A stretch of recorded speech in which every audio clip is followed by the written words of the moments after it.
Here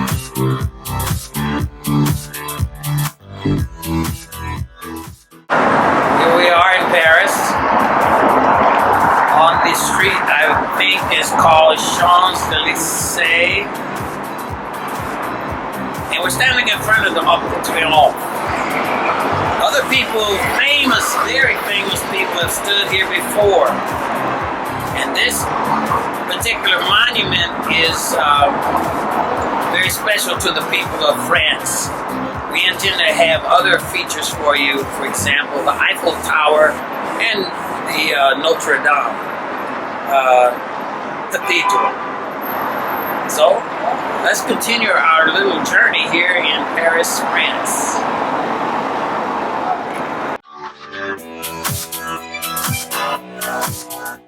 Hello everyone, today is Monday, November the 2nd, and we are in front of the Eiffel Tower.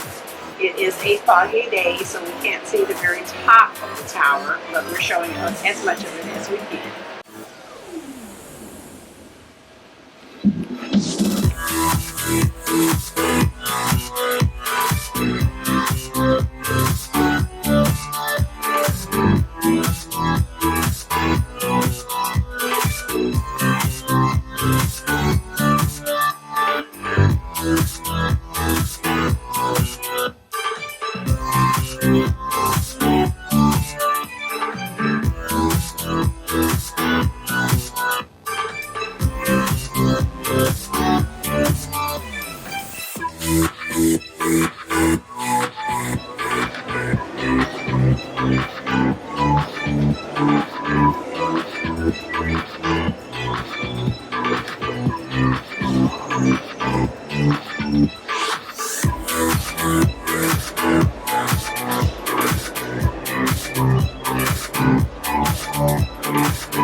In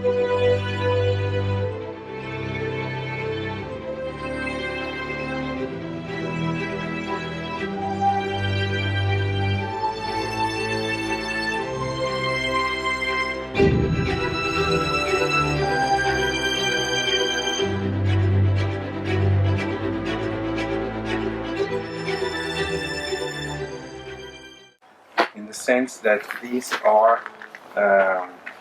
standard constructions.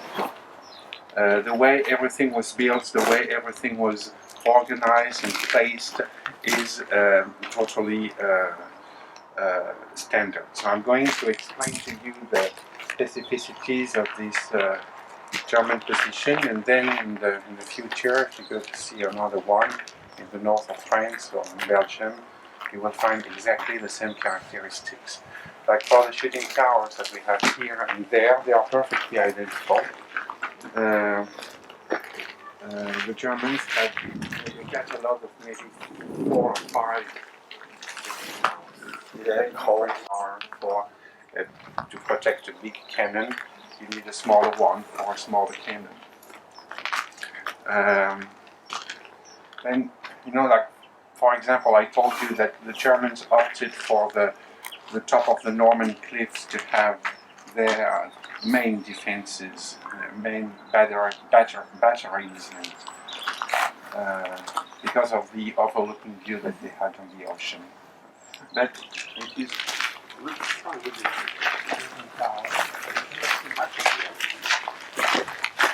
If you go to visit some other German positions, if you stand in the shooting tower, you won't. In some of them, you won't be able to see the ocean at all. There is a reason behind this. Gun turret to swing up to 180 degrees to the other side. Okay.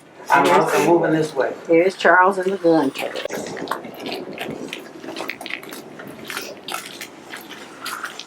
The shooting towers were never at the edge of the cliff. I will explain that to you later on. So the final project was to have here a total of 6 shooting towers. We have this one and that one against enemy ships. There's another one over there in the distance. It's on the top of this structure that is in fact a bunker. The Germans had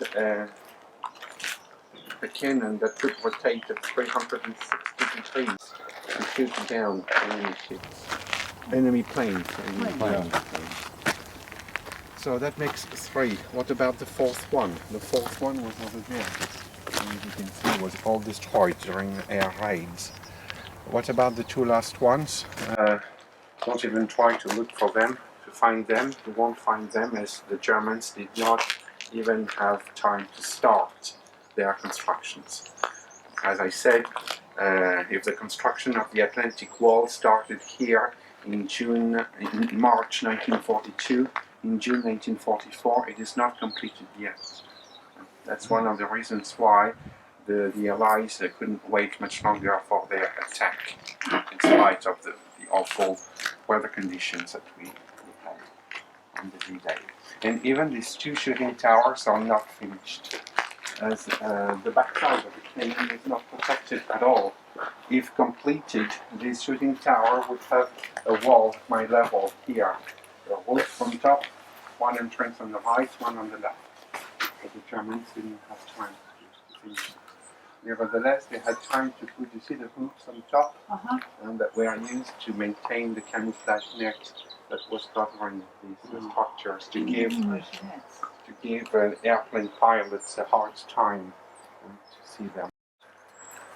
This was the water tank, the water reservoir. And the right side was totally destroyed. The left remains pretty much intact. Very simple shape, rectangle. So every day a truck was coming here to deliver fresh water for the German. This is the seashore of the Cotentin Peninsula. That's where Utah is situated. Utah's over there? As far as your eye can see, yes. On the horizon? Yes, the furthest that you can see, that's Utah. Where do you... Careful with the stairs.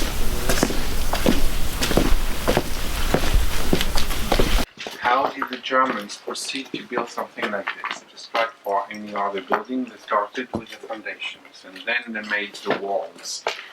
If you have a look at this wall, it seems that it was made out of different layers of concrete.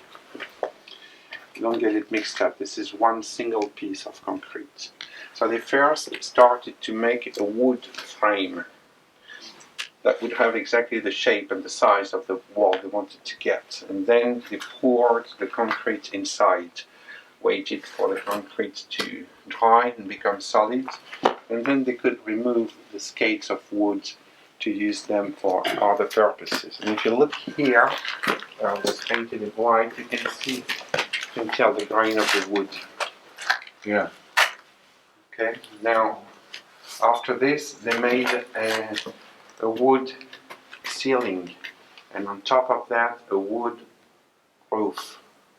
Then they poured the concrete inside of this other frame. But now the pressure of the concrete is vertical and huge. Just wood would not have been resistant enough. That's why they had to add steel. You still see this alternation here of steel, wood, steel, wood. Now the wood that is here now is prisoner, cannot be removed. Now, watch your head and your step. Step here. Here. All there. Yeah.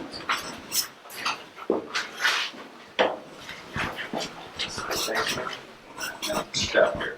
Okay.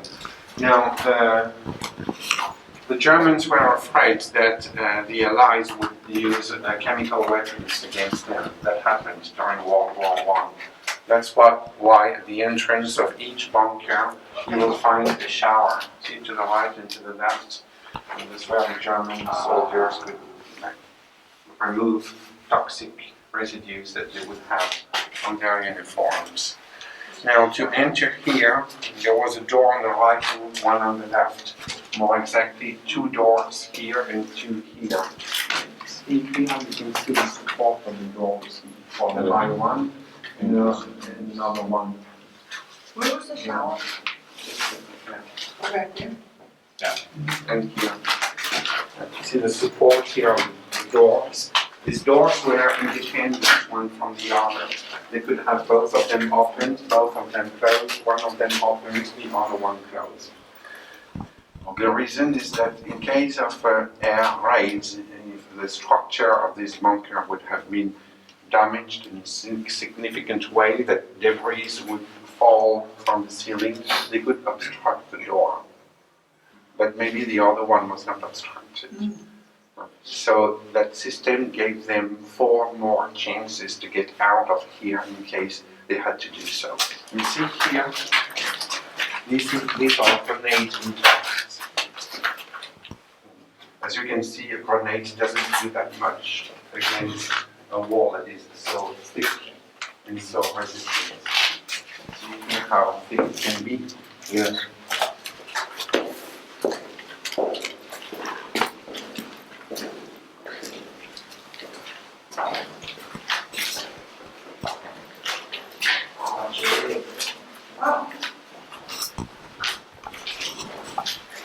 Now, to control the access of this bunker in front of the stairs, here and there, you have a machine gun emplacements right in front of the stairs.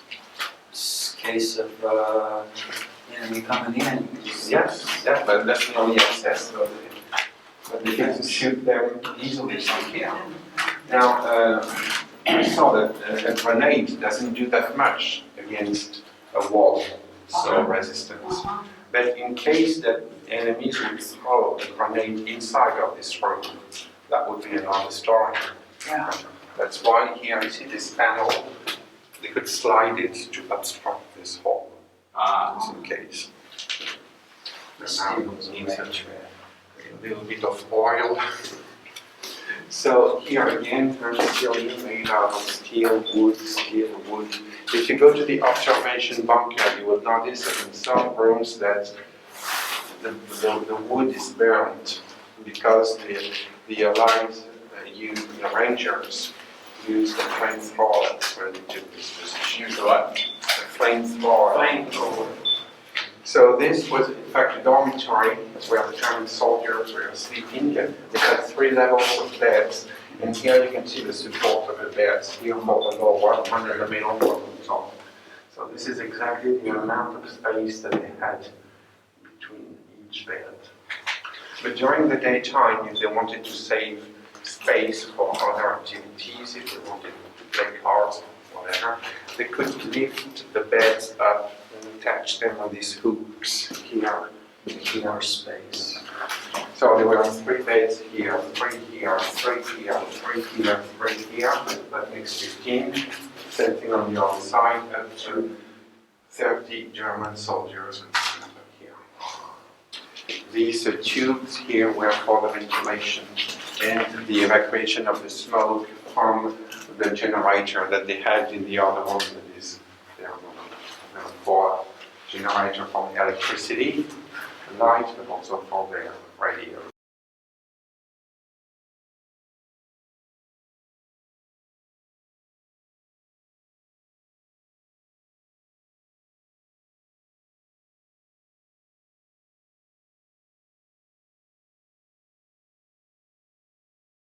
This is Omaha Beach, where more than 3,000 soldiers were killed. And while they were being slaughtered here at Omaha Beach, where this monument is located, further west, Utah Beach, where the cliffs of Normandy are located.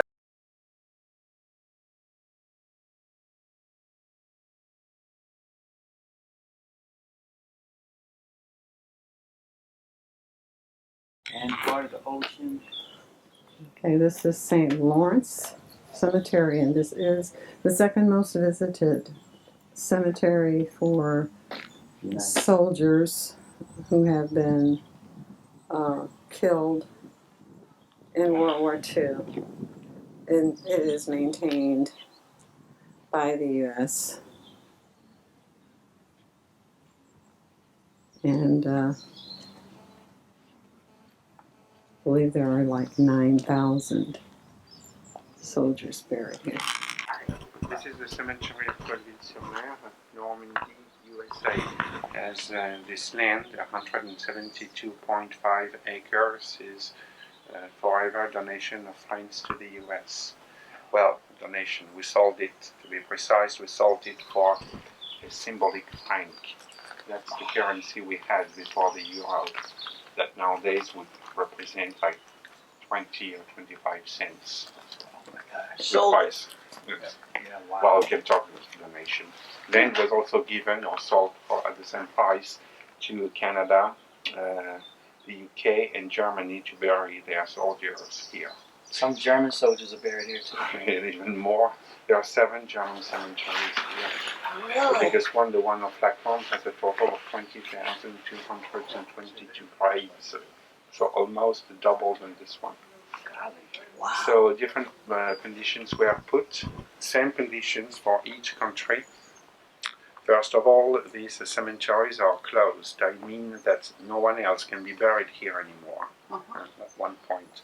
Second condition is that they must be used as burial places and for no other activity, especially no commercial activity. That's why you won't find anything to buy here. No gift shop, there's not even a soda machine.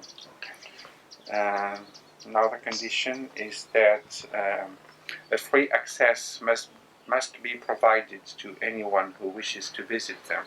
So no matter what your nationality can be, if you are allowed to stay in France, you are allowed to come on this American soil, but also to visit German and Canadian cemeteries if you wish to. Sacred ground. Sacred ground. Yes. And then last condition is that each country takes care and finances the good state of its cemeteries. Here, in that present case, it is the American Commission for the Battle Monuments. And they employ 53 gardeners throughout the years. So we here have a total of 9,387 graves, all of them American citizens, except 5 Canadians, 1 British and 1 Mexican soldiers. That also includes 4 women nurses of the American Red Cross. It also includes 47 sets of brothers, always buried one next to his brother. There's even a unique example of a father and his son. It also includes 149 soldiers of Jewish faith. Their graves are easy to identify as they received a David Star when all the others received a Christian cross. All these David Stars and Christian crosses are made out of white marble that was imported from the region of Carrare, that's in Italy.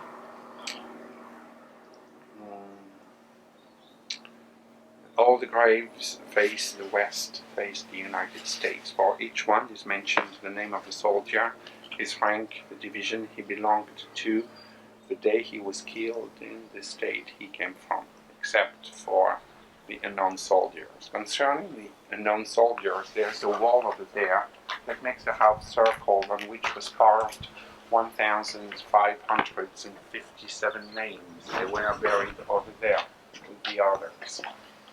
To be honest, I don't know how many graves of unknown soldiers are here, but it is for sure less than 1,557, because the list over there includes the name of those who disappeared, especially those who drowned after jumping out of their landing craft. Their bodies were taken away by the ocean and their remains never found.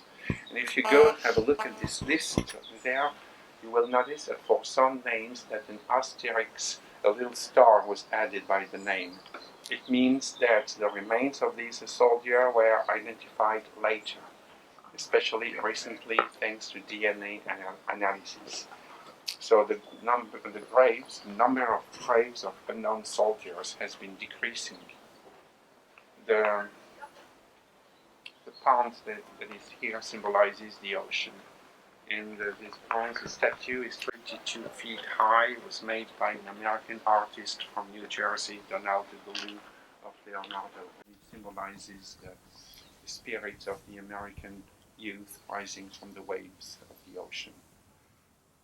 I know it can be hard to believe because the last season already started, but this is the second most visited cemetery in the world after Arlington.